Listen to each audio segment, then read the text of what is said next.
Fuego Cruzado, donde tarde o temprano todos somos protagonistas. Madrid, Madrid, Madrid. En México se piensa mucho en ti, por el sabor que tienen tus verbenas, por tantas cosas buenas que soñamos desde aquí. Muchísimas gracias por acompañarnos en este Fuego Cruzado nuevamente, a través de MXN Televisión y obviamente buscando YouTube. Este programa tendrá, sin duda alguna, muchas opiniones que le harán a usted reflexionar. Con algunas podrá estar usted de acuerdo, con otras tal vez no, pero el objetivo es que hoy, como nunca, estemos muy atentos a lo que está aconteciendo en nuestro país, a la forma en la que se está conduciendo la política interna, pero también la política externa, a cuáles son las verdades y cuáles son las mentiras que ya no pueden seguirse contando en el templete mañanero, sino que hay que enfrentarlas con otros datos y con la realidad. Y si esto es menester hacerlo todos los días, pues tendremos que hacerlo. Bienvenidos, señores, a Fuego Cruzado. Alberto Pérez Blas, ¿cómo te va? ¿Qué tal, Lilia? Mucho gusto saludarlos, queridos amigos. Les mando un abrazo de nueva cuenta hasta allá, el paraíso, en Cancún. Gracias. Jorge González Durán, ¿cómo estás? Estoy mal realmente, pero espero estar bien dentro de unos minutos platicando con ustedes. ¿Cómo le va? ¿Cómo le va, señor mío? Don Carlos Cardín. Uy, muy bien, fíjate. Muy bien.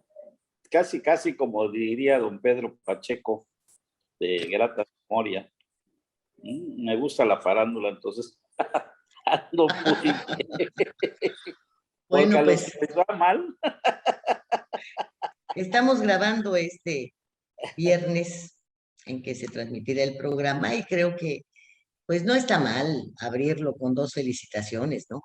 Una para el patinador excelente que tenemos, este gimnasta, este muchacho con tantas aptitudes, todo un caso, Donovan. Y bueno, y a la maestra Elbester Gordillo, quien ha decidido, ¿verdad? Pues ponerle otra rayita al tigre, por decirlo. Eso se llama envidia. Sí, no lo puedo negar. Sí, la destilo. Siento cómo la destilo. Fíjate, yo que cuando más puedo aspirar a que Jorge González Durán algún día me correte, ¿verdad? Y pasan años y años y décadas y no lo logro. Bueno, pues. El problema es que te vas a tener que quedar muy quietecita para que te alcance. Eso sí, porque ya ves que como está gordito no corre bien, ni mucho tampoco, pero bueno, la gran ventaja es que hemos envejecido juntos, ¿verdad, compadre? Así es, así es. Y bueno, hay que ponerle compadre, un poquito de compadre sentido. Perdón, pero compadre que no se alinea a la comadre, no es buen compadre. Yo se lo he reclamado públicamente muchas veces, ¿eh? Y además con el completito como va, nada de que no se alinea, que no le agarra una nacha a la comadre. Así es esto. Y pues nada, no veo claro. Y creo que ningún mexicano ve claro en estos momentos, porque ¿quieres hablar de lo que ha sucedido con España, Alberto? Bueno, Lilia, creo que el episodio español nos muestra una característica que estamos observando en el presidente de la República, de pues una gran enojo que el presidente de la República ha evidenciado en sus últimas conferencias mañaneras y que se ha venido descomponiendo cada día más, creo yo, porque la realidad se le va imponiendo al discurso. El discurso del presidente había sido muy eficaz hasta ahora para tratar de paliar los graves problemas que tenemos en el país y particularmente las grandes derrotas que ha tenido en su administración, producto de la falta de eficiencia de sus programas, particularmente los programas insignia. Pero a la característica que hemos observado en en esta dinámica de tropezones de la administración. Ahora entramos francamente ya pues a la descomposición de el discurso diplomático. Esos ya son trompezones, ¿no?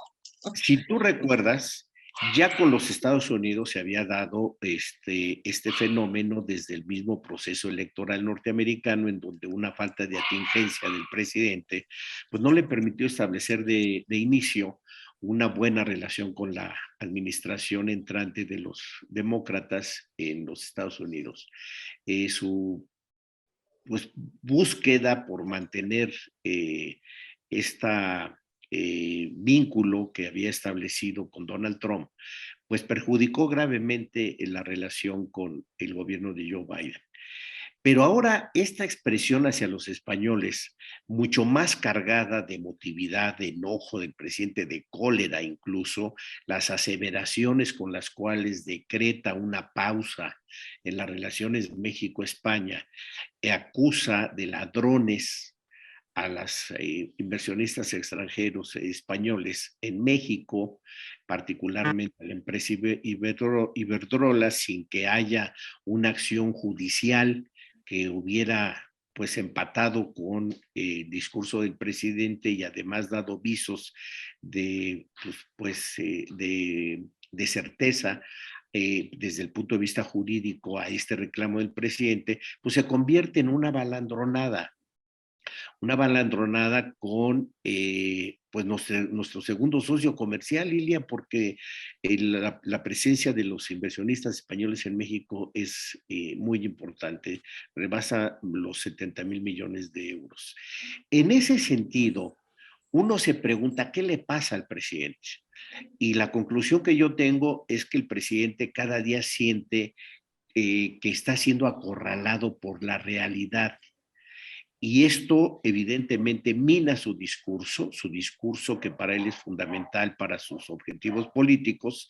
Y en ese sentido yo veo pues ya una caída paulatina del presidente de la República que se mantendrá, si las cosas siguen como van, de manera constante en términos de su aceptación nacional, y creo que esto desquicia al presidente de la República. Entonces, en concreto, yo veo esta descomposición en el ámbito internacional como una extensión de la descomposición que estamos viendo en el ámbito nacional en todos los órdenes. No hay un ámbito de la vida pública nacional que en este momento no presente síntomas de crisis.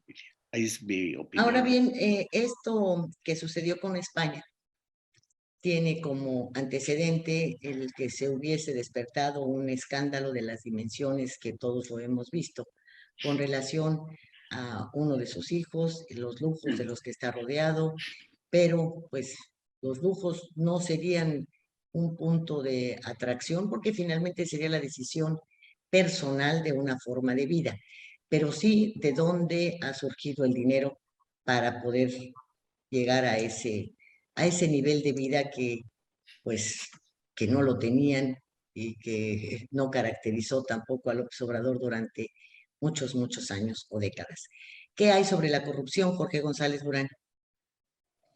Pues la corrupción, pues que ha cambiado de rostro nada más hasta cierto punto, porque sigue, pues el esquema de la corrupción sigue tan campante como nunca, ahora edulcorada, es decir, endulzada por palabras que llegan todavía a un gran público, porque sería ingenuo negar que no logran llegar a un gran público. Pero la corrupción en Pemex, en todas las dependencias oficiales, las licitaciones, sigue su curso. Hay mucha opacidad. Se sigue hablando de la corrupción. Fíjense qué contradicción. Se habla de que este congelamiento, esta pausa en las relaciones con España se debe a que las empresas españolas, en que dos empresas españolas sobre todo, pues hicieron grandes negocios de manera irregular, indebida, ilícita en nuestro país. ¿Quiénes son los culpables de esto? ¿Qué tipo de negocios? ¿Quién los autorizó? No se dice, todos son palabras, es un juego de palabras. ¿Dónde están los culpables? Que nos digan qué tipo de negocios. No se dice. ¿Dónde están? ¿Quiénes son los culpables? ¿Quiénes son los responsables? Vemos que se critica al fiscal general de la República de que no está actuando. Pues es que no está actuando porque cuando actúa se dejan libres a los culpables, a los indiciados, a los que son señalados. Ahí está el caso de Ancira, que anda libre Ancira y que dijo que iba a pagar. Pues no sé, o sea, todo es un manoseo esto, realmente espantoso. La lucha contra la corrupción se da nada más en las palabras, pero en los gobiernos estatales, no solamente, claro, de los manejados, de los gobernados por Morena, sino en los del PAN y los del PRI también, pero sobre todo en los de Morena, que es donde se utiliza este discurso anticorrupción. Sigue todo igual, peor inclusive en algunos casos. En los municipios gobernados por Morena, en alianza con el Verde, la corrupción es brutal, el saqueo de los recursos públicos es realmente infame y devastador. Entonces, vivimos en el mundo de las palabras, de las frases hechas, y no sé hasta dónde va a llegar esto, porque la corrupción en Pemex, por ejemplo, lo que dice el director de Pemex es realmente asombroso. Asombroso. Son más de 500 empresas privadas las que facturan en Pemex, pero dice que hay muchas que tienen asignaciones directas, él mismo lo dijo, ahí está en su comparecencia. ¿Bajo qué criterios? No voy a referirme a este caso porque pues del hijo del presidente ya está muy manoseado el tema, pero la corrupción en Pemex, en el Tren Maya inclusive, para las asignaciones directas que se han hecho, los sobreprecios, no se sabe, se mencionan cifras de que el presupuesto asignado al Tren Maya ya ha sido rebasado en aproximadamente 500 millones de pesos. Hay quienes dicen que inclusive es más. Fue un proyecto hecho, sobre todo en el tramo este de Cancún a Playa del Carmen, de Playa del Carmen a Tulum, sobre las rodillas. Ha tenido que ser cambiado, y cada cambio que ha sufrido este tren cuesta millones y millones de pesos. ¿A cargo de quién? ¿Quiénes son los que lo hicieron? Y lo mismo están con todos. Yo no estoy en contra del Tren Maya ni de la refinería, pero en la refinería también han salido a la luz muchas triquiñuelas, muchos manejos opacos, muchos cambios. Todo esto impacta a la economía del país porque se pretenden poner en marcha, inaugurarlas en las fechas preestablecidas a un gran costo, obras que no van a estar funcionales. Vamos a ver los efectos poco tiempo después. El caso del Tren Maya es paradigmático, ¿eh? O sea, ha sufrido cambios esta vía de Cancún hasta Tulum, como ustedes no se imaginan. Y cada vez que se hace un cambio, es que ya se inició, se devastaron 20,000 árboles en un tramo de esta vía y luego pues hubo que cambiarla porque, bueno, ahí están los trabajos hechos, los árboles derribados, y los trabajos que quedaron a medias. Así es. Muchísimo dinero el que se ha perdido. Esto también es corrupción. La corrupción sigue su marcha, sigue afectando a la economía del país y a la vida pública. Bien, pues si unimos estos dos temas, Cardín, tenemos que para el caso de España, en este tren al que se ha referido Jorge, pues tenemos dos empresas españolas trabajando en el Tren Maya. Y en cuanto a la corrupción y el costo, nada más de esta obra que se considera emblemática de las planeadas por López Obrador, pues ya se hizo el gasto en cada modificación del tramo. pero para regresar a la vista anterior que se tenía, ya no con los árboles, yo no sé, con matitas o qué es lo que van a hacer ahí, pero hay que volver a gastar para rehabilitar las zonas que han sido afectadas y por donde ya no va a pasar el Tren Maya, y esos son otros millones de pesos. Pero también está la presión política de partidos como Fuerza por México, que es el concesionario, el dueño de la franquicia es el concesionario de la piedra, y que allá se ve que también se está manejando una fortuna de una manera poco o sin transparencia alguna. Entonces, podemos juntar todo esto con una situación que se vive actualmente y que tenemos aquí en Quintana Roo como un gran ejemplo, ¿eh? Jardín. Sí, mira, yo he visto, empezó por partes, con esto de la pausa, que ya los expertos en cuestiones diplomáticas, los expertos nacionales han hablado de que en el lenguaje diplomático no existe la palabra pausa. Y se lo dijeron ayer en la mañanera al presidente y se carcajeó. Dijo, no existe, pero ¿qué tal, eh? ¿Cómo les brincó la pausita? Juguetear con ese tipo de cosas diplomáticas serias y que España la tomó de una manera muy seria. Habló enseguida con el secretario de Relaciones Exteriores, su símil de español, y no han pasado a contestar ni a hacer desfiguros y se han mantenido. La cantidad de inversionistas españoles que hay en México es enorme. Es enorme a partir de los años 40, que la gran inmigración española que se dio a este país y que llenó de una manera muy clara la cuestión económica de México y la impulsó. Vinieron a ser ya no conquistadores, sino vinieron a ser partícipes del país y crearon una nueva tendencia mexicana con los españoles y que se han consolidado y han ido trayendo, obviamente, inversión española. Nuestro estado es uno de los estados con inversión española muy seria, muy grande, hotelera, de muchas inversiones de millones y millones de dólares y otras que están por llegar aquí a la zona de la continental de Isla Mujeres, que se llama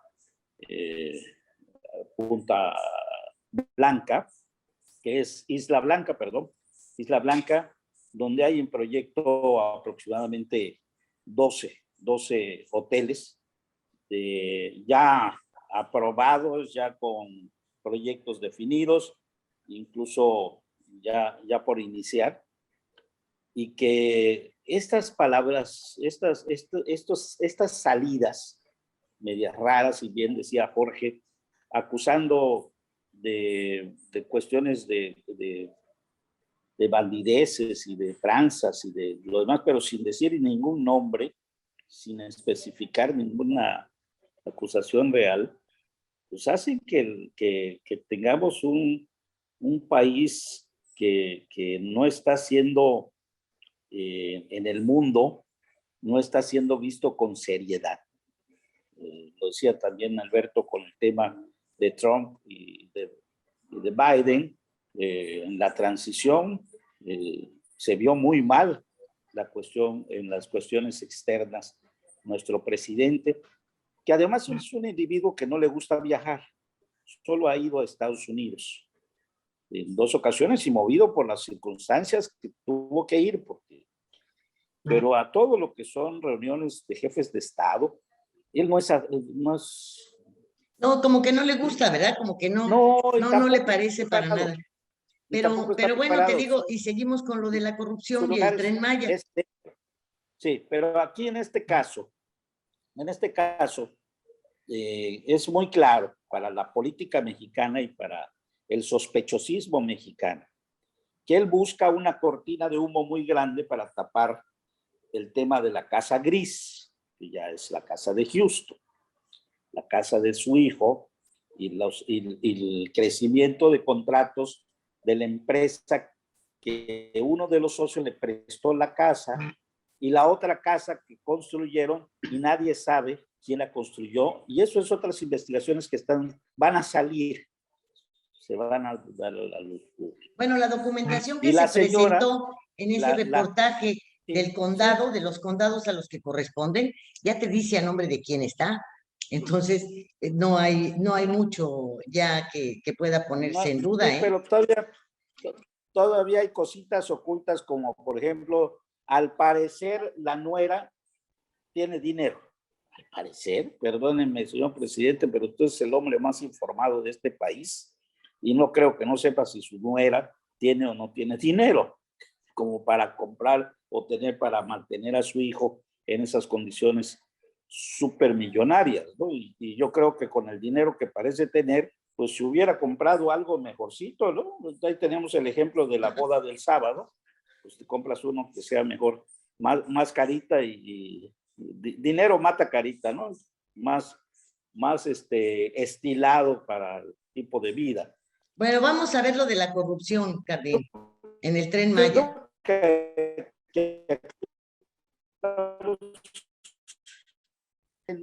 El Tren Maya ha perdido rumbos, incluso al presidente vino en diciembre y en un arranque de los varios que ha tenido, porque antes tuvo, pónganlo por alto, pónganlo arriba para que entonces tenga una vista esplendorosa de las playas y del mar.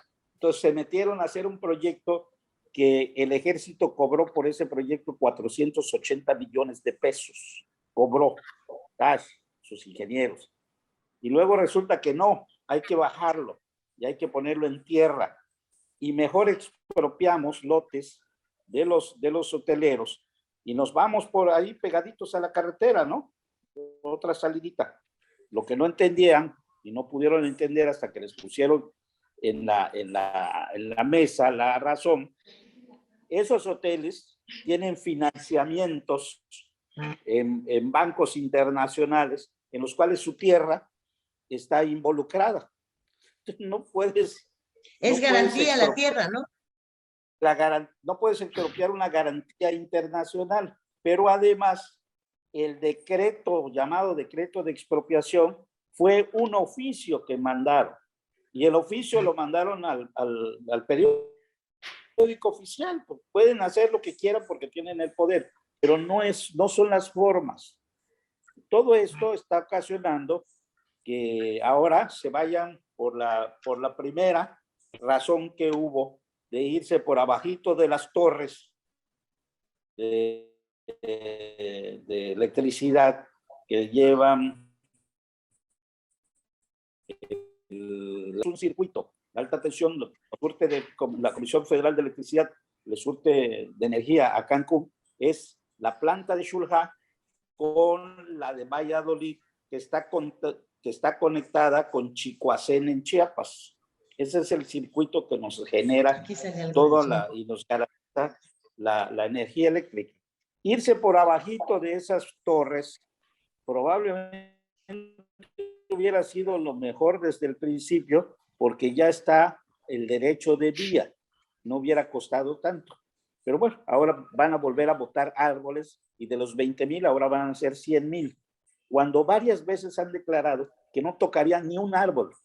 Ustedes creo que tienen un poco de memoria para acordarse, ¿no? No tocaremos ningún árbol.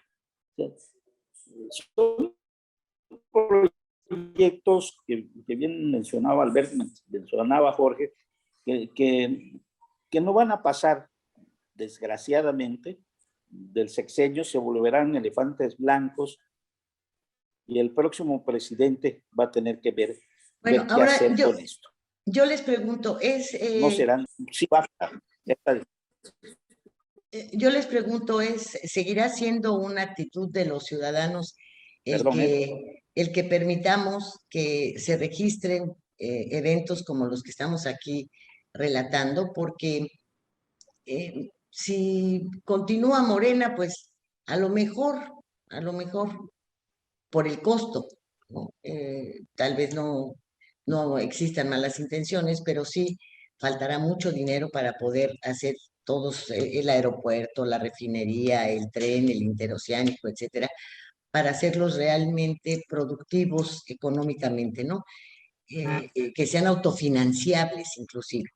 Entonces puede ser que un próximo sexenio también con Morena en el poder, pues permitiera que pues en otros 3 o 4 años más, aparte de los que faltan, es decir, dentro de 6, ya se tuviera en operación alguno de estos, en operación seria, real, firme, alguna de estas obras emblemáticas. Pero de no ser así, vamos los ciudadanos a seguir permitiendo que pues esto mejor lo cerramos como lo decidió igual López Obrador con el aeropuerto de Texcoco, o el Auditorio del Bienestar aquí en Cancún, o el Teatro del Pueblo que dejó Magali desde hace cuántos años, y que el que llega dice esto ya no sirve, o no lo voy a continuar porque es obra de mi antecesor y yo no quiero que quede registro, ¿no? Así tenemos o la escultura. el tren o la escultura, o el tren México Toluca, ¿no? Que es una obra verdaderamente extraordinaria, lo que ya llevaban, ¿no es así, Pérez Blas? ¿Mm? Tú conoces también ese tramo, lo conoces muy bien. Sí me escuchan, ¿verdad? Pérez Blas, ¿me escuchas? Así es, Lilia. Entonces, bueno, pues ahí tenemos ese ejemplo, y que lo vamos a seguir permitiendo, que se tire así el dinero. El internet se está entrecortando el internet, Víctor. A ver si pueden checar eso, porque no vas a poder grabar así. Adelante, Pérez Blas. Mira, yo creo, Lilia, que lo que está sucediendo, insisto en esto, la realidad está alcanzando al presidente. Y la realidad implica el que si tú realizas una acción de gobierno sin diagnósticos adecuados, o sea, con personal capacitado que te diagnostique profundamente el problema para que puedas establecer las líneas de acción administrativa y política que requieres para solucionar ese problema, el proyecto está destinado al fracaso.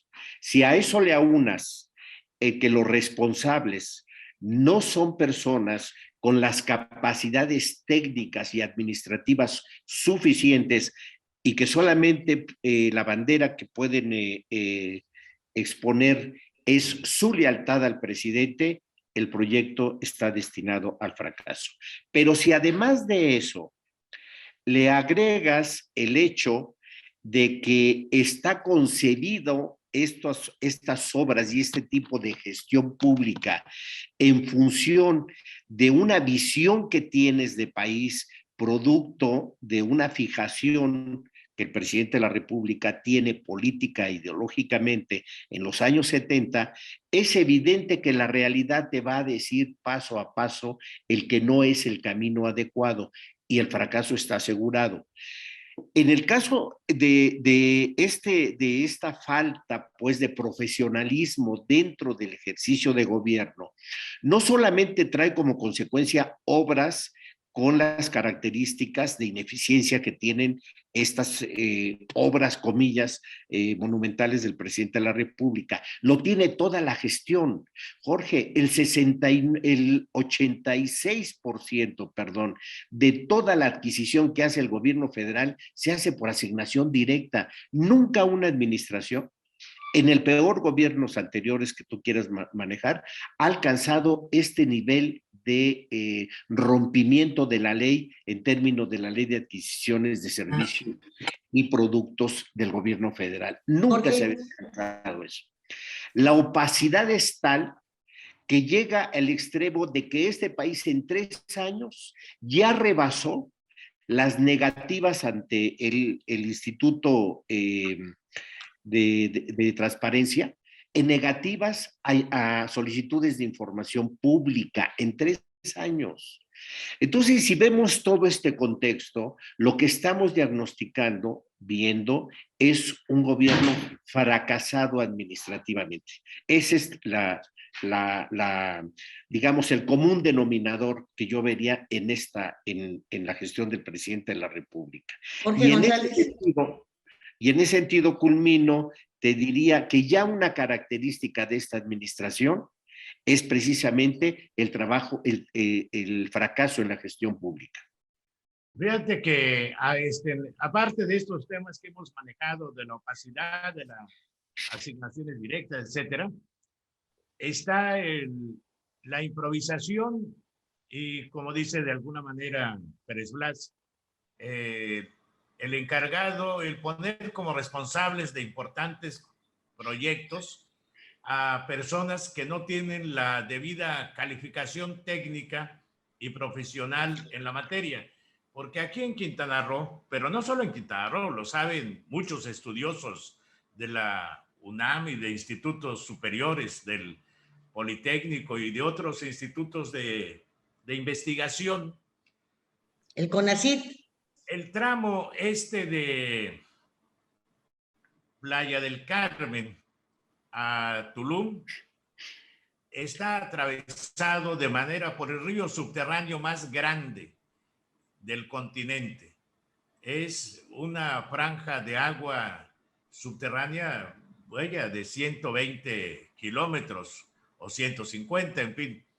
En cada paso que das encuentras una caverna, un cenote, lo sabe todo mundo. Hay fotografías aéreas de la NASA inclusive que demuestran esta situación. Es una de las zonas más privilegiadas del país en cuanto a reserva subterránea de agua además muy buena para tomar, que se ha estado contaminando de alguna manera, pero es una gran reserva. Y no se hicieron, porque se han pedido los estudios técnicos y no los han dado, los estudios para saber de mecánica de suelos, en fin, todo esto que los técnicos saben que hay que hacer para hacer esta obra de esta magnitud. Vemos en el tramo de Cancún a Playa del Carmen muchos socavones, no por fallas en la carretera que se haya hecho de mala calidad, no, porque no se hicieron los estudios de mecánica de suelos. Hay socavones que han durado meses y que impiden, obstaculizan, dificultan el tránsito de Cancún a Playa del Carmen y de Playa del Carmen a Tulum. ¿Qué va a pasar de esta franja? Pues se hunde, ¿no? Porque tiene mucho peso un tren, son toneladas y toneladas, más que lo de los autobuses. En la carretera transitan los autobuses, pero y de repente hay unos socavones de metros para abajo, como se han dado en otros lugares, pero aquí con mayor frecuencia, porque ahí están. Y no se puede decir que no hayan estudios al respecto. Hay fotografías de la NASA que hablan de esta situación, pero a ellos no les importó esto. Lo importante era hacer el tren, lo cual está bien, pero va a ser de nuevo un proyecto, una inversión muy cara, por no encargarle el proyecto a los técnicos, que en México los existen y muy calificados. Pero no, ha habido inclusive, ¿por qué no se les encargó? Porque ha habido también una descalificación contra los científicos y los profesionales en este país. Rechazo. Un rechazo, ¿no? A los del CONACYT sobre todo, ¿no? Entonces, pues yo creo que si se le hubiera encargado, no digo a un despacho extranjero, en México hay los suficientes profesionales calificados para hacer, en Cancún inclusive hay. Sí, lo que se necesita yo creo son profesionales y tratábamos de ejemplificar todo esto que tú has dicho cuando si picamos cualquier parte de nuestro cuerpo, pues vamos a encontrar sangre en la cabeza, en el dedo gordo, en un dedo de la mano, donde quiera. Usted pica y se va a sacar sangre. Igual sucede en el subsuelo quintanarroense, a donde le perfores hay agua. Es inevitable. Entonces, bueno, pues hay que pensar en la viabilidad económica y ambiental de construir una obra con estas características. Carlos Cardín. Bueno, lo más grave de todo esto que estamos hablando es que estoy viendo ya a un presidente desesperado, un presidente que se le cae su única herramienta de gobierno, que es las mañaneras. Un presidente que ya no está siendo respetuoso ni con él mismo, porque el presidente tiene que respetar para que lo respete. Estoy viendo ahí algunos memes ya de verdad insolentes ante la figura presidencial, pero es que se la está ganando. O sea, es tal su afán de denostar, de insultar, de descalificar, de seguir diciendo todos son corruptos, todos son neoliberales, todos son del pasado, nosotros somos los puros y buenos, que ya ni él se lo cree, ya no tiene palabras para expresar, ya no tiene dichos. Y como su mañanera está repleta de aplaudidores en primera fila, la segunda fila tal vez haya uno o dos, pero ya a los que preguntan mal y no los pueden encontrar, los mandan a la tercera, cuarta fila si es que los dejan entrar. Produce que esa herramienta de gobierno que le servía mucho en el primer año y en el segundo ya no tanto, en el tercero se ha desgastado, pues sea algo que ya tenga que cambiar, porque el que habla mucho, mucho se equivoca. Y además ha servido ese púlpito para ganarse enemigos, ya no contrarios, ya enemigos.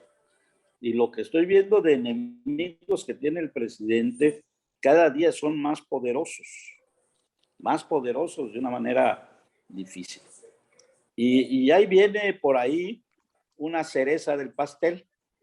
Hace 3 días, le dieron a Carlos Slim una concesión más grande que la de Telmex, muchísimo más grande que la de Telmex. Él va a manejar todas las rutas de internet de este país. Va a ser el dueño del internet y de la comunicación de hoy y de mañana. Y entonces el Carlos Sancharli, que tuvimos en el sexenio de Carlos Salinas, que fue tan famoso con Telmex, ahora se llama Andy and Charlie. ¿Por qué no nos chupemos el dedo? Es un botín tan grande que da para todo. O sea, Carlos Slim con eso puede dejar de lado todas sus cientos o miles de empresas y dedicarse a esto en los próximos 5 años, si es que los vive. Porque eso es lo que tienen que consolidar ahorita. El presente y el futuro de la comunicación en el país ya las tiene en la mano, es el único poseedor, y eso ya nos dejó otra vez en manos del grupo que ha ido diciendo López Obrador de que era los de la mafia, neoliberales, la mafia del poder. La mafia del poder, todos sabemos quién es el número 1 y que ha sido el millonario, en algunos momentos el hombre más rico del mundo, y yo no dudo que con esta concesión ahora sí se perpetúe en el puesto del hombre más rico del mundo. Pues sí, pero no tiene la culpa el indio, sino el que lo hace, compadre. Porque, pues, ¿se acuerdan ustedes que nos decían no nos volverán a saquear? Y bueno, pues esta entrega es otro saqueo, ¿sí? ¿no? Otro saqueo. Sí, pero estos entraron purificados, entonces hicieron, no somos igual que aquellos, No, pues no son iguales, resultaron peor. Son peores porque yo me podría haber imaginado cualquier cosa, pero el presidente estuvo hablando desde el primer día que ganó que iba a poner internet en todo México, hasta en el pueblo más alejado, hasta en la comunidad más alejada. Y ahorita se lo posesiona a Carlos. Pues sí, y además dentro de esta... Que verdaderamente es el representante de Carlos Salinas, el más claro representante de Carlos Salinas. Carlos Salinas no trabaja en nada, no tiene negocios, no tiene nada. ¿De qué se mantiene? De Carlos Sancharli. Bueno, ¿De qué se va a esta, mantener la familia del actual presidente, de Andy Ancharli? Está en la mesa. esta situación creo que responde, les decía yo, a esta apatía ciudadana y el no atender esto de no nos volverán a sequear y ver que lo hacen una vez y que lo hacen otra y que lo hacen otra y cada vez con volúmenes mayores de ganancia para quienes están llevando a cabo este tipo de acciones.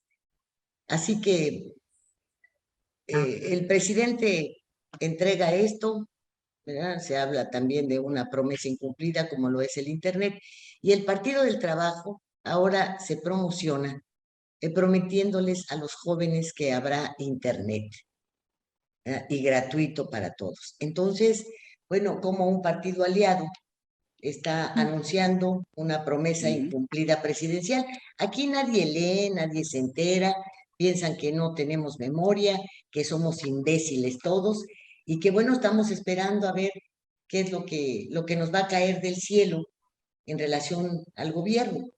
Y creo que gran parte de lo que estamos padeciendo pues es culpa nuestra, por no hablar, por no denunciar, por no exigir. Todo esto que se habla de la corrupción en medicamentos, en la Secretaría de Educación Pública, dentro de las filas del ejército, por todos lados, no aterriza en una mesa de Ministerio Público. Todo es, como decía González Durán, pura palabrería. No vemos nada claro, nada. Y este discurso al que te refieres, Cardín, pues yo creo que ya está muy gastadito, ¿eh?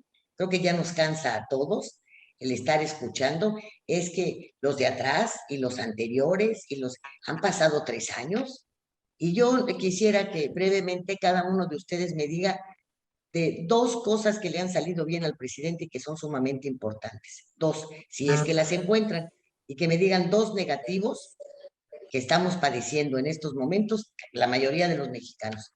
¿Podrán? Pérez Blas. Pues mira, Lilia, de lo que le ha salido bien al presidente, uno es ir acumulando poder.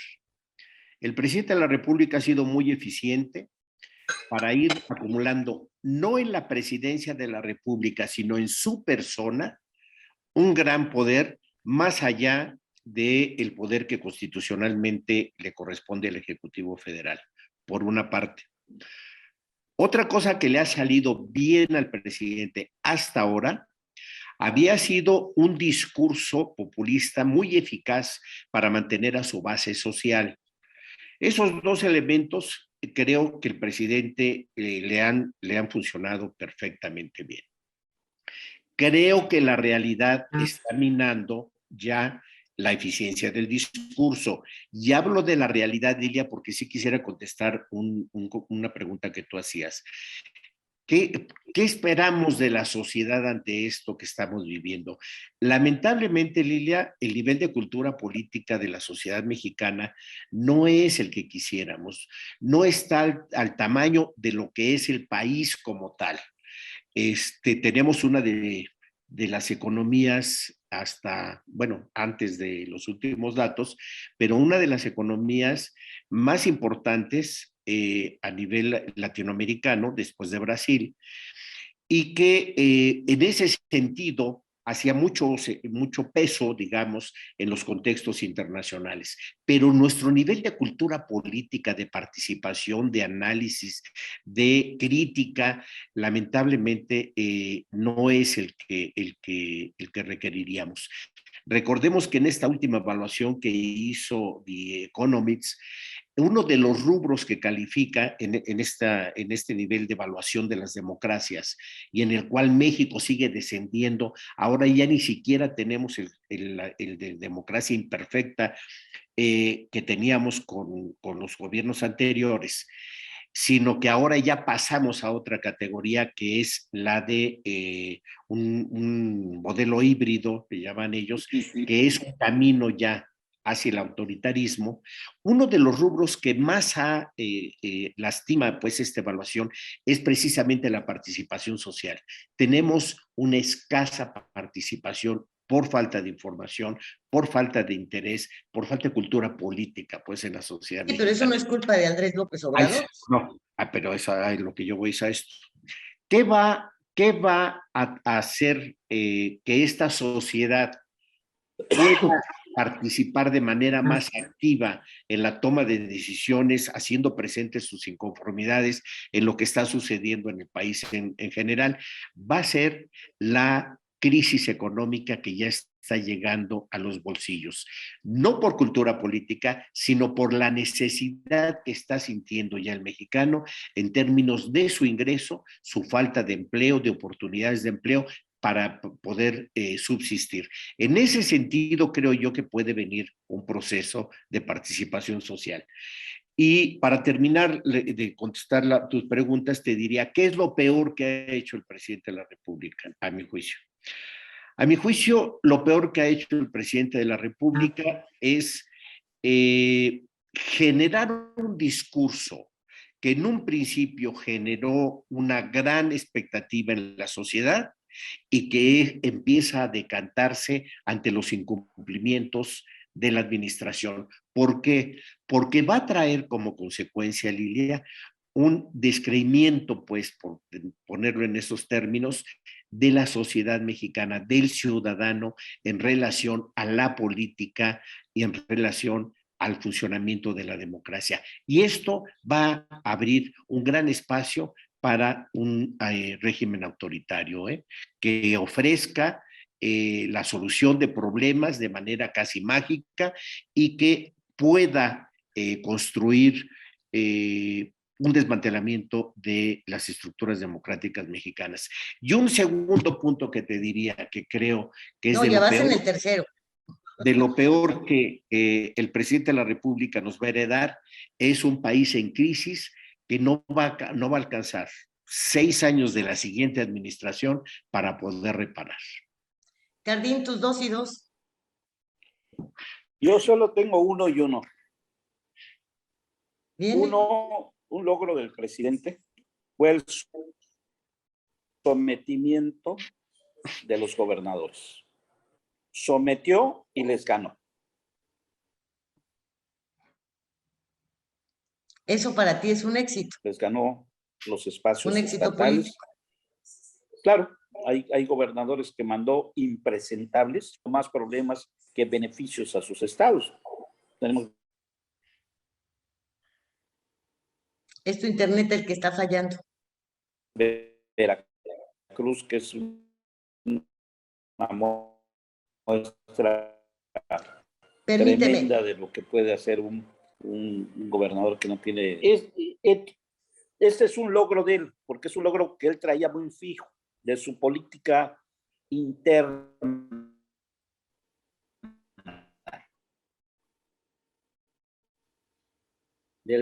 Su poder, del poder del presidente. El error más grande que tiene, para mí, es que no. Se interrumpe, Cardín. Es tu internet el que está mal. Es un gobierno de un solo hombre. Él manda, él ordena. Es presupuesto. No hay proyectos reales de infraestructura, al octubre y luego en diciembre y ahora en enero, y que estén ahí los topógrafos midiendo para ver qué van a hacer con la Colosio o qué van a hacer con el puente, y te dicen que costaba 10,000 millones el puente y la carretera, y luego vuelven diciendo cuesta 6,500 millones el puente, la carretera, pero también un parque del Jaguar y también otra obra ahí en el sur. O sea, no traen ni siquiera el concepto real, porque no hay gobierno administrativo, no existe voluntad presidencial de hacer y cómo hacer. Yo trabajé 4 años en Fonatur y Fonatur no ha construido un tren ni de juguete. ¿Ok? Jorge González. Bueno, yo creo que el presidente ha obtenido un éxito al instrumentar, al armar, al diseñar y armar y poner en marcha un gran plan, una gran estructura electoral a través de estos apoyos a adultos mayores, a jóvenes, etcétera, los programas sociales que ya conocemos y que se publicitan mucho aún en tiempos de vida electoral, le ha ayudado a construir como nunca. Ni siquiera Salinas lo logró, lo intentó Salinas con el Plan Nacional de Solidaridad, pero no lo logró, ni remotamente, como lo ha logrado López Obrador. Ha logrado crear una gran estructura electoral que le está funcionando. Vamos a ver si le sigue funcionando. Yo creo que en las próximas elecciones de junio le va a funcionar, no como esperan, quizá no van a ganar 6 de 6 ni 5 de 6, pero cuando menos 4, yo creo que sí las ganan. Y entonces, y luego en confundir, ha logrado, esto es un gobierno del embuste y de la confusión. Ha logrado confundir a muchísima gente de que es un gobierno de izquierda. Este es un gobierno de la derecha más rampante del mundo. Es un gobierno de derecha, es un gobierno conservador. Es lo que critica López Obrador, eso es su gobierno. Este es un gobierno conservador, es un gobierno de derecha, pero han obtenido el éxito en creer, en hacerle creer a mucha gente que es un gobierno de avanzada, que es un gobierno progresista, y no lo es. Dos grandes fracasos, el de la seguridad está peor que nunca, el de la inseguridad, mejor dicho, está creciendo y pues el discurso, la inseguridad la combaten con discursos, diciendo que pues que hay que ir a las causas y no van a las causas. O sea, la inseguridad la vivimos los mexicanos día a día en todos los lugares. Y el otro, pues es el de, ya mencionó Carlos, el lugar de los gobernadores. Pero los ataques a la libertad de expresión son brutales, de una irresponsabilidad criminal. No, eso es brutal. Y ese es un ataque a la democracia. No puede haber democracia si no hay una prensa libre de acoso, cualquiera que sea. Yo no estoy hablando de si son buenos o malos, honestos o deshonestos. La cosa está en que si van a criticar a alguien por deshonesto, que lo metan a la cárcel, que presenten la denuncia, como tú dices. Pero aquí no, aquí es la diatriba, es el ataque, es el desprestigio, es una infame campaña contra muchos protagonistas del periodismo de nuestro país, y no estoy yo defendiendo, puedo yo en lo personal estar de acuerdo o en desacuerdo con muchos de ellos, pero son periodistas y si hay el poder del presidente desde la presidencia tiene algo en contra de ellos, pues que los consigne. Claro. López Obrador no tiene ni siquiera aliados, los que antes, con el caso de Aristegui, López Obrador defendió a Aristegui y ahora no aguanta la crítica, le hacen una crítica y ahora hay una campaña, ya son perros del mal. No, es brutal lo que está sucediendo.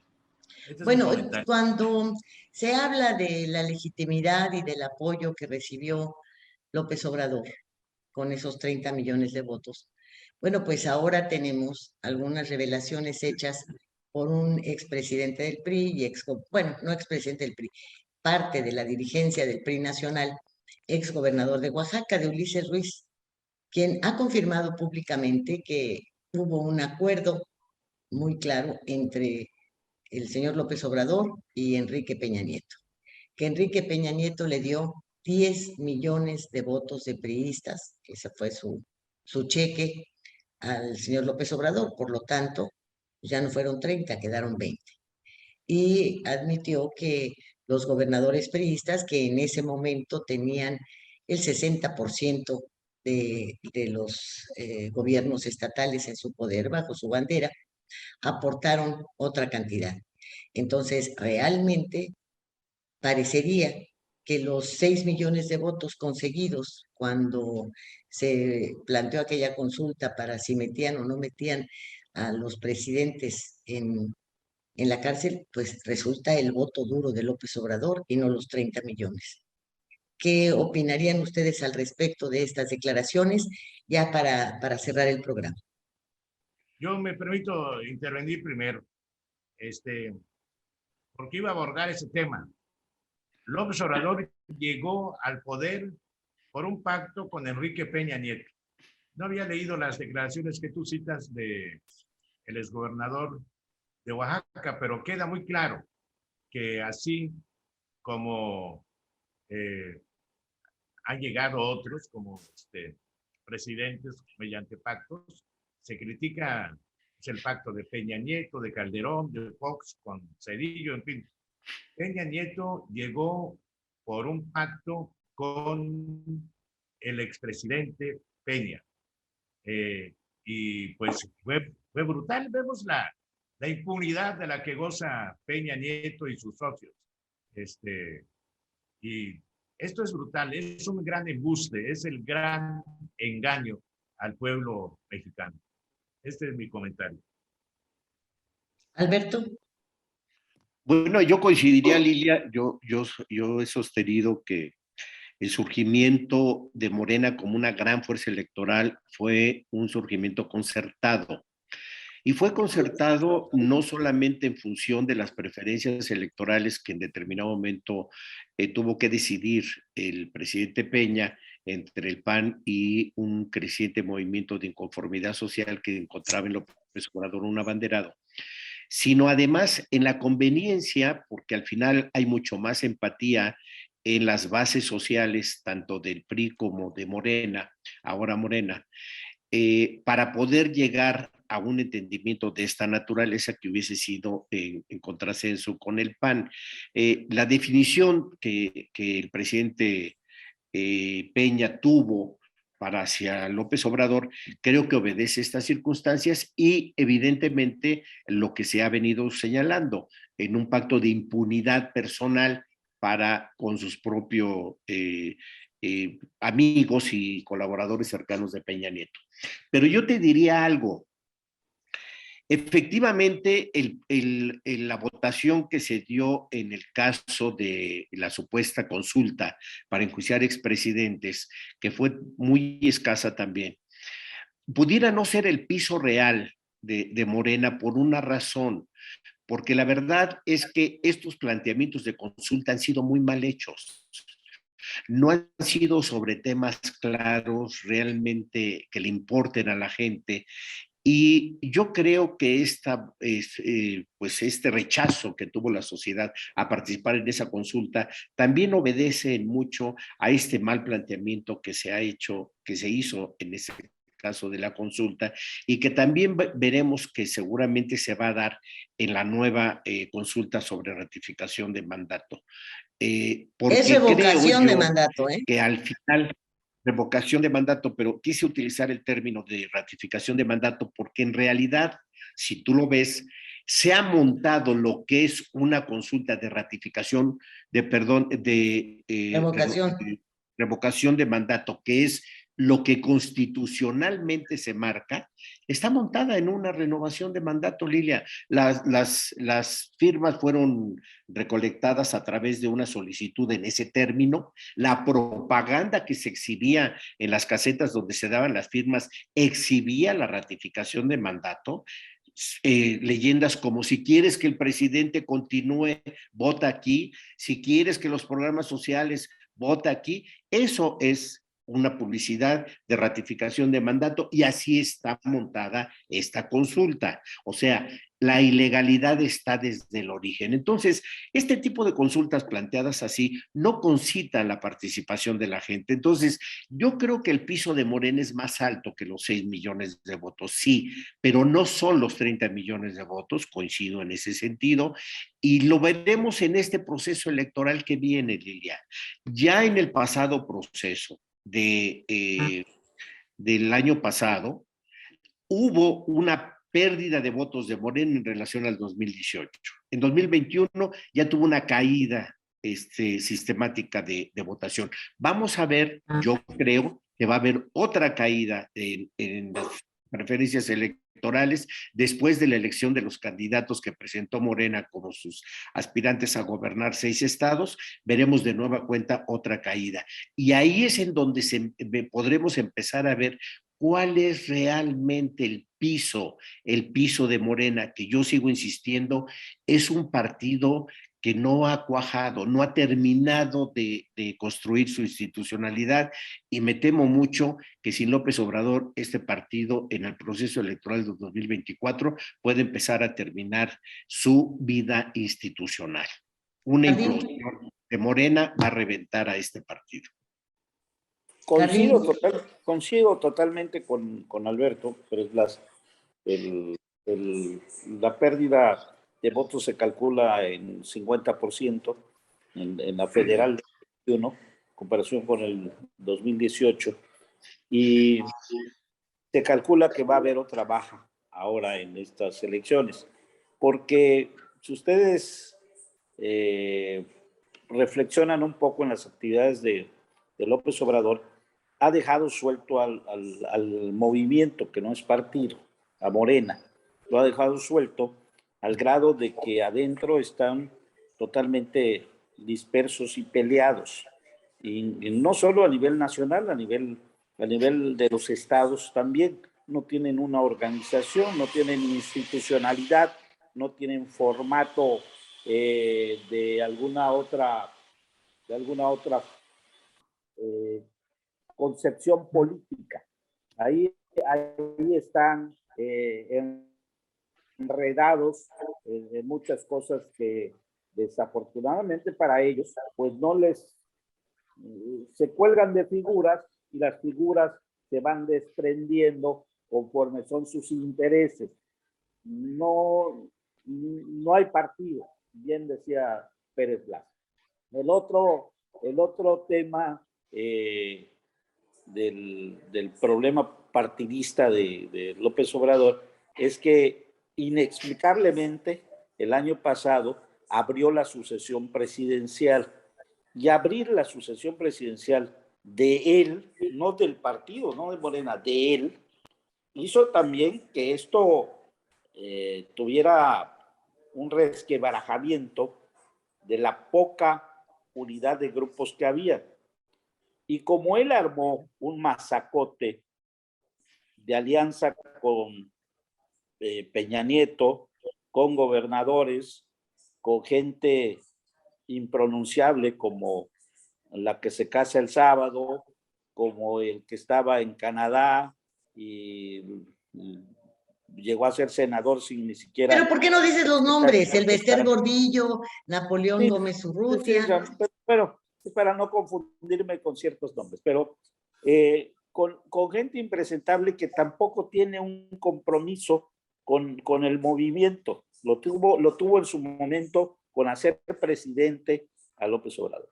Mira, tú te debes de acordar, Lilia, porque tienes memoria del Fante.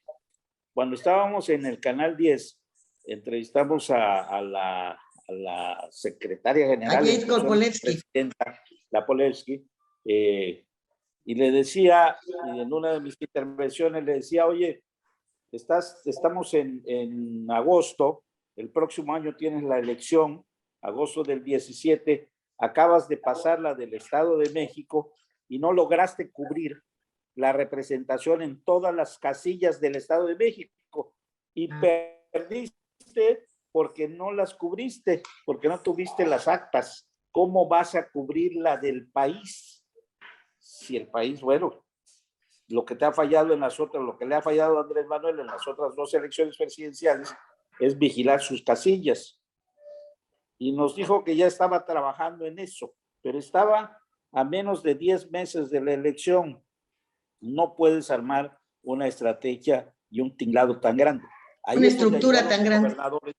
Y otros elementos que se fueron juntando y que ellos fueron jalando, sin importar, porque como te dijo en ese programa, y ojalá lo revises, es que a nosotros no nos importa nada más que Andrés Manuel sea presidente. Lo demás no nos interesa. Ellos nunca pensaron ganar como ganaron las cámaras. Nunca pensaron ganar gubernaturas. Ellos querían que Andrés sea presidente y solo veían a Andrés presidente. Y ese era el objetivo. Y hacia allá iban. Y a todos los que jalaban en ese momento, les decían, si tienes 5 votos son para Andrés, ¿eh? Si tienes 10,000 son para Andrés, nadie más. Y el objetivo era llevar a Andrés. Cuando se dieron cuenta, ya llegando al último mes de campaña para las elecciones, que podían ganar todo y más, es porque ya estaban cabalgando a todo galope. A todo galope, sí. Ya no podían tirar al lastre que traían, ¿eh? Y ahorita ya se pelearon con el lastre. Ya tiene que, el minero ya tiene que pagar los 54 millones de dólares. Entonces, ya hay huecos en ese barco. Ahora bien, el hecho de que las palabras de Ulises Ruiz tuviesen una base, también la podemos encontrar en que el inicio de la pelea de López Obrador con Lorenzo Córdoba, con el INE, tuvo lugar a raíz de la revelación de cuál era el registro de militancia oficial con la que contaba el INE. Entonces nos dimos cuenta que el partido que tenía más militantes registrados de manera formal era el PRI, seguido por el PAN. Y después Morena estaba a unos cuantos miles del Verde, y los números que entonces reflejaron de los partidos políticos, de las fuerzas políticas en ese momento actuantes, no les daban más que para poder asegurar una primera incursión en una votación, ¿verdad? También el número de votos, estos 6 millones de esa encuesta de la que hablábamos hace un momento, coinciden con que era el número que Jay Kolpolevsky también nos reveló en ese programa. Dijo que era mentira lo que estaba diciendo el Instituto Nacional Electoral sobre su medio millón de sufragantes, porque tenían 6 millones. Entonces creo que sus cálculos coinciden con esta realidad que ahora enmarca ya con números este señor Ulises Ruiz, que tampoco vamos a hablar que tiene muy buena trayectoria, pero que en este momento está haciendo revelaciones que son verdaderamente impactantes, ¿no? 10 millones le entregó Peña Nieto, lo dijo tal cual. Ahí está en este programa en donde el conductor sale como sombra y tienes que responder muy rápido a una pregunta determinada. Claro oscuro. Así Claro es. oscuro. Ahí es a donde públicamente este señor dice, le entregó un cheque con 10 millones, los gobernadores del PRI operaron y le consiguieron otro tanto, y los votos duros de Morena no alcanzaban sino 6 millones de votos. Y les digo, pues las cifras coinciden. Arranca este pleito que hemos visto encarnizado de López Obrador contra el INE y contra Lorenzo Córdoba, que es el que da a conocer estas cifras y estos registros a partir de ese momento, ¿sí? Entonces ya los considera sus enemigos por haber revelado una verdad que bueno, si bien no pensábamos que los 30 millones eran obtenidos de manera totalmente limpia, sí había la percepción, la presunción de que la gente ansiaba un cambio, y ese cambio pues te había llevado a votar, como sucedió en la época de Fox, ¿verdad? Que el estar necesitados de un cambio te saca y te lleva a las urnas. Pero bueno, ya ahora nos damos cuenta de que fue un manipuleo, pues desde Los Pinos hasta las casas de gobierno en cada entidad. Y bueno, ahora... Sí, pero además, déjame nada más puntualizar una cosa. La clase media alta se volcó, la gente pensante, investigadores que hoy se arrepienten, doctores, gente pensante que no esté en la política, sino que querían un verdadero cambio, pues votaron sí, por López Obrador. Es lo que hablamos, hoy, el hartazgo. Por eso se justificaba, sin conocer esta realidad, la de la entrega de un cheque de Peña Nieto a López Obrador de votos, Pues sí, creíamos en la pureza. legitimidad con la que llegaba López Obrador al En la poder, pureza. por el hartazgo, pues. El argumento Sí, es muy sólido. sí, la pureza, pero yo coincido con Jorge también. Él ya fabricó una base que es la de la dádiva que llega a las casas para comprar votos de manera cínica y abierta. ¿Qué está pasando con eso? Que hoy tenemos limones que el kilo cuesta 82 pesos. El kilo. Ahí tenemos tomates que de pronto brincan de 40 a 80 y a 60 y vuelven a bajar porque ya nadie está sembrando. ¿Qué nos va Pues a sí, pasar con la cebolla? ¿Por qué? esa, Porque los campesinos están esperando nada más su cheque. esa es la repercusión de la política en nuestros bolsillos, de lo que no ¿Sí? hacemos o no reflexionamos en nuestros bolsillos.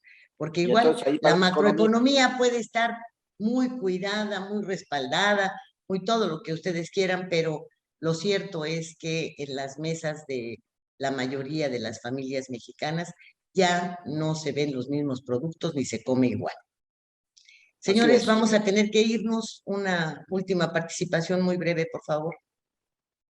¿Quién quiere empezar? Pérez Blas. Pérez Blas. Pues mira, yo, Lilia, lo que te diría es que yo tengo una gran preocupación de cómo va a quedar el país, las condiciones en que va a quedar el país. El daño institucional que hay en la estructura de gobierno, por un lado, en las estructuras políticas, creo que va a ser difícil de remontar y no nos va a bastar un sexenio. De hecho, en la parte económica, por ejemplo, ratifico, propios y extraños reconocen que ya es una década perdida, pero me preocupa más, por ejemplo, lo que va a suceder con la educación en este país, Lidia.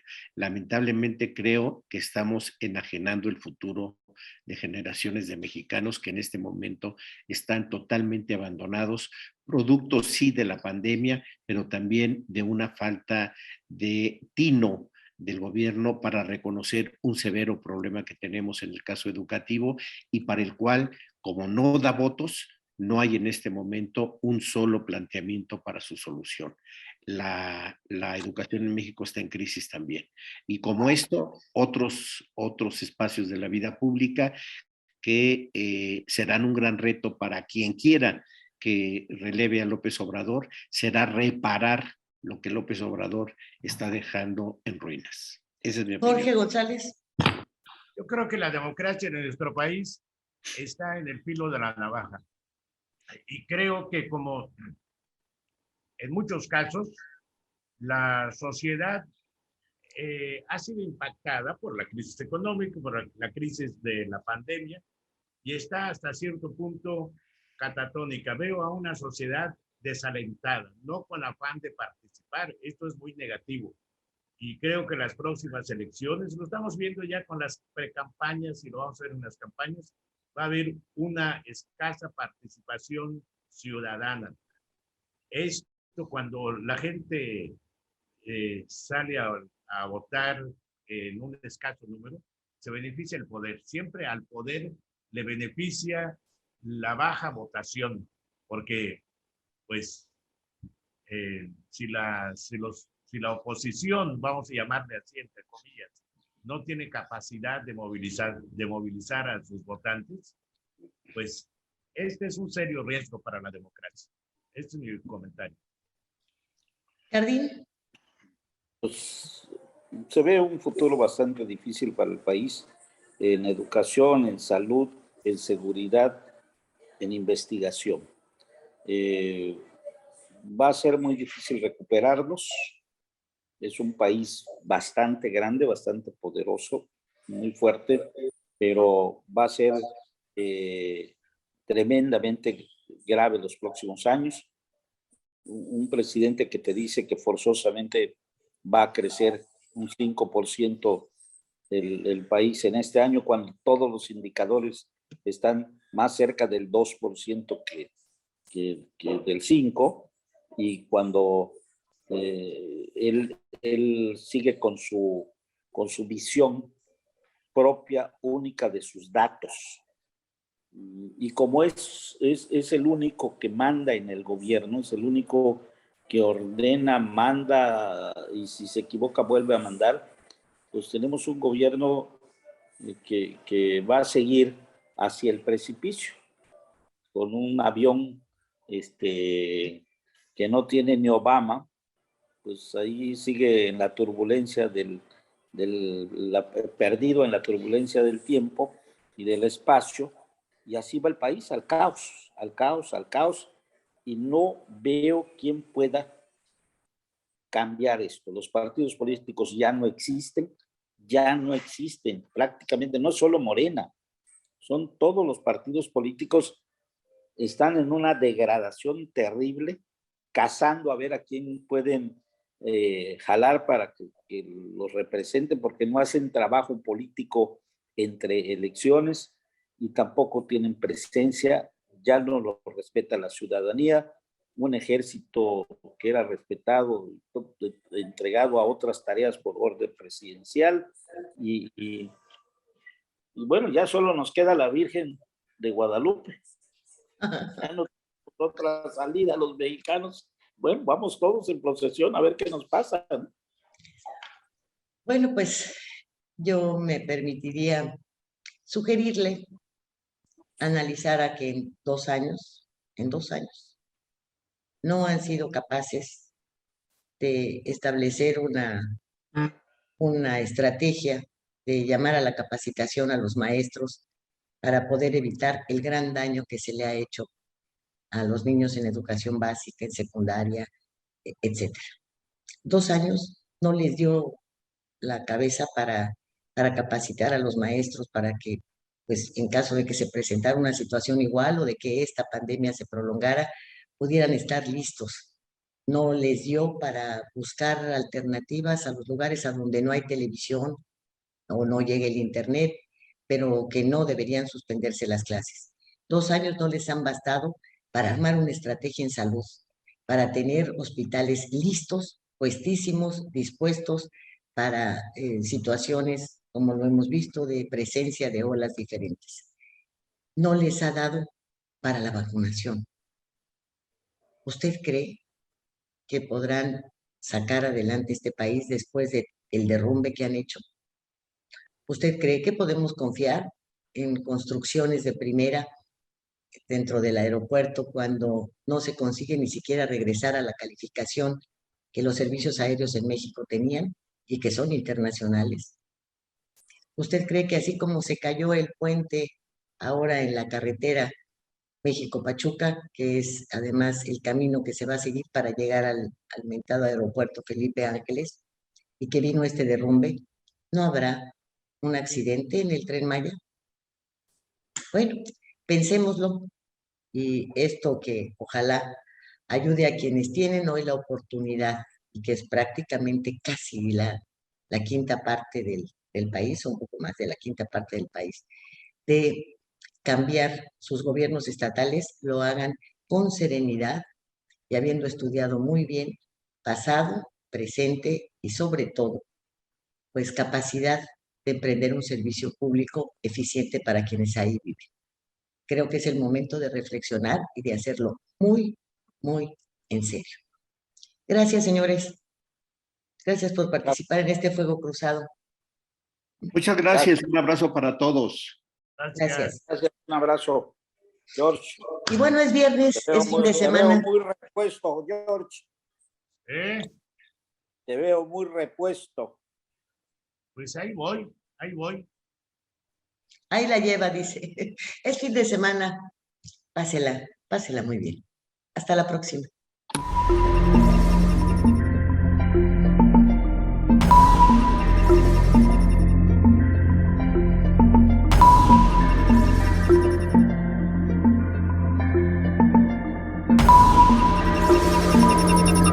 Fuego Cruzado, donde tarde o temprano todos somos protagonistas.